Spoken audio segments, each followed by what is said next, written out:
Hey everybody, welcome back to the channel, Jackass of All Trades. Today what we got going on is we're back in the shop. So, we got this commercial two-burner kitchen deedly-doo here.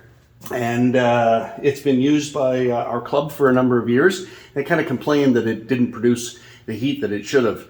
And I kind of went, well, it's a commercial kitchen appliance, which is most of the time natural gas. And they hooked a propane bottle up to it. So something tells me it ain't jetted right. So we're gonna get into it, see how this thing works, and make it work better. So we'll show you how this thing works. If these guys aren't too terribly hot. Okay, so this down here, get you a little closer, is a jet. Okay, and the way these jets operate is there's a couple of different ways to have these things set up. You can have, in most appliances, the jet is fixed. These, however, are adjustable.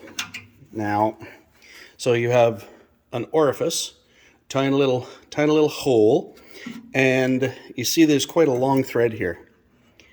And then there's a little pin right on the top. This works like a carburetor jet. Needle in seat. So you can adjust this in and virtually close it off right away. So you can actually make adjustments. If you don't have adjustments, you get out your orifice maker machine, you get yourself a drill bit and drill it out. And then you have to kind of make the air happy. So these are air inlets and work like a venturi. So the gas enters into here and mixes, kind of draws in air through these adjustable holes, mixes in here. This jet sits right in here, like so. And then the gas gets injected into here, into this mixing chamber. See the little venturi we got going down here? A little narrowing of this passage. And it sucks in the air, and then it mixes here, and then burns. So what we want is, I want to set this thing up, because we boil water on this thing, and a lot of it. So I want to set this thing up so it produces a nice hot flame. But that's how these guys work. And your air mixture is set up in such a way that you don't lose that. You want to have your flame as high as possible and not have too much yellow in it, because if it's yellow, it's a carburizing flame. We got to add more air or reduce fuel. But the idea is to get as angry a flame out of here as we can, and have it set up right. So let's see what we can do. So see what's going on with the flame here. I'm increasing that needle up and out until we've got a pretty good flame burning here, except we got quite a bit of yellow going on. So we're going to shut this off before it gets too hot.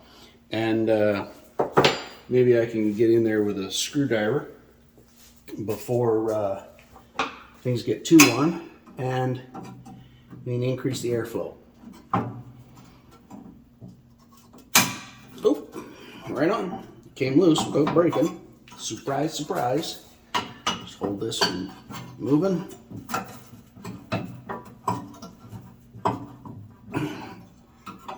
Let's see what we got.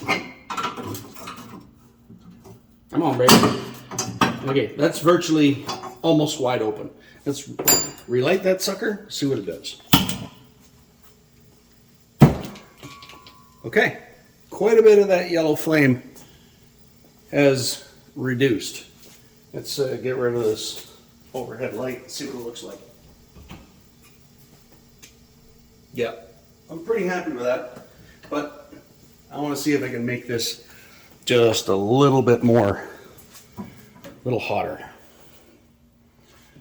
Kind of a go big, go home attitude.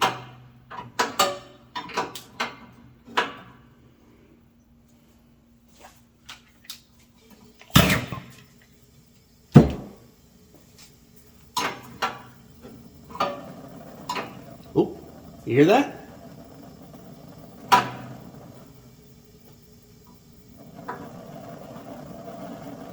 Okay, that's too high. Hope you can hear that on the camera.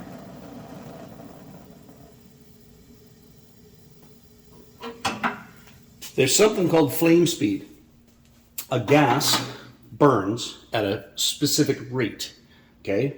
Acetylene, propane, natural gas, they all have a flame speed, which is if you light a torch and you turn the gas up and the flame actually starts to leave the tip of the torch, what's happening there is you're exceeding the flame speed, which means the pressure coming out of that torch is higher than the flame can actually burn. So when you have a burner that starts to make that burgling sound or whatnot, you're exceeding the flame speed. It's prone to blowing out. You're really not making much more heat, and these sort of things aren't perfect. So that's about as high as I can go on this one, and I'm going to sandblast these and then readjust because I believe they're going to get a little bit more cleaned up. But I'm pretty happy with that. So that's a nice, no yellow in that flame, and we can turn it. Well, that's off. I'm a dummy. Nice simmer. That's some nice action there. All right. Now, I cannot tell a lie. This jet I've already modified because I didn't realize they were adjustable before I pulled it off and grabbed a drill and jammed it in there. And the reason why I figured out it was modified is when I put it back together and lit it, I didn't get any more flame. And I thought, oh, what'd I do? Oh, because I screwed up. So maybe we can adjust this one back down to where it needs to be. If not, I'm going to silver solder that hole closed and then re-drill it the right size. But for now, we'll put this burner in and see what kind of adjustments we need to make.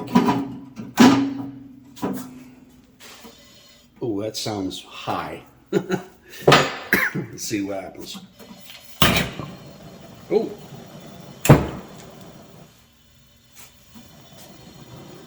Just about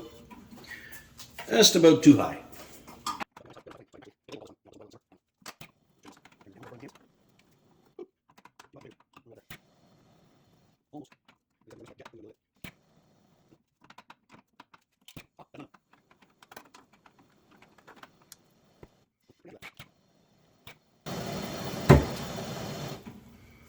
I'm pretty happy with that.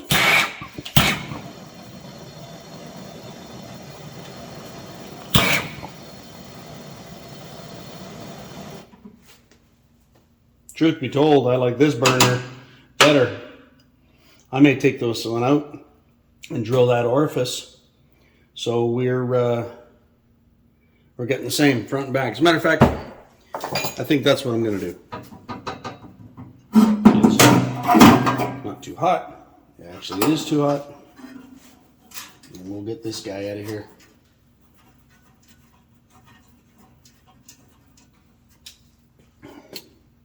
So if you can look at this one and compare it to the other one, well, I'll get the drill bit. There's the drill bit. I don't know if it's going to focus. You'll be able to see how big we're going to drill it out, but let's get that done.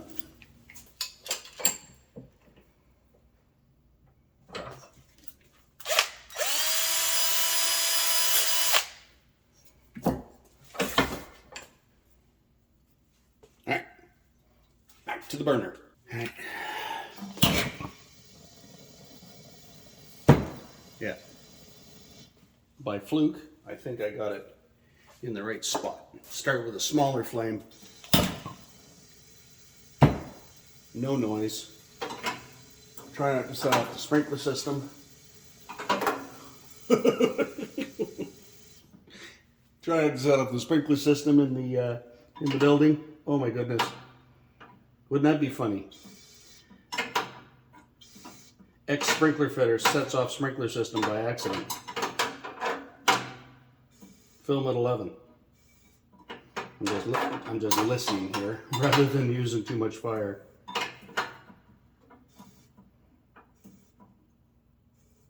Maybe I'll do it out in the open warehouse. Yeah. You know what?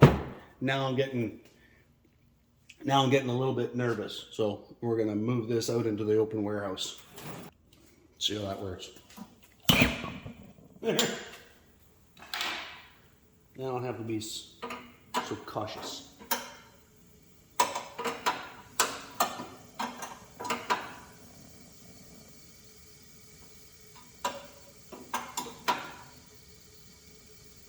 I'm pretty happy with that.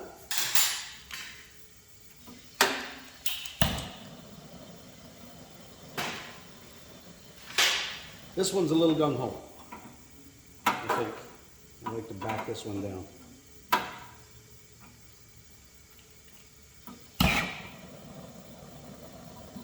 Wow.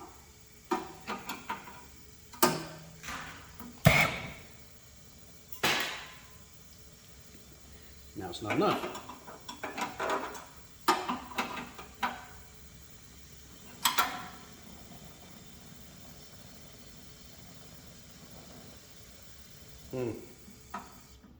This one's also got a shorter run.